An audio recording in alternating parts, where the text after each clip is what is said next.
अस्सलामुअलैकुम जी टिक टाक वाले भराओ क्या हाल चाल है। उम्मीद है सारे भरा ठीक हो सन। माशाल्लाह जोड़ा चेक करो, मेरे पीछे ही जनाब जोड़ा लगाया सी जनाब, ते आज सेल हो गए जा रहा जिलम अपने मलक आजाद साहब जनाब परचेज किया, अल्लाह पाक उन्होंने नसीब करे। ठीक है, ते बाकी जनाब एको गल करसा कि मेहरबानी जनाब जिस भरा जोड़ा या कबूतर जिला वीडियो लगाने या लैना होवे ते जनाब उस टाइम क्लियर करया करो।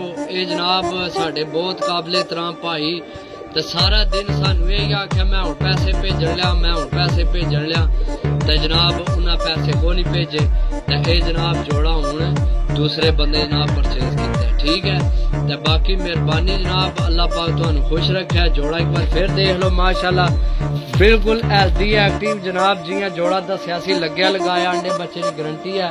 बाकी इंशाल्लाह मिल अगली वीडियो तब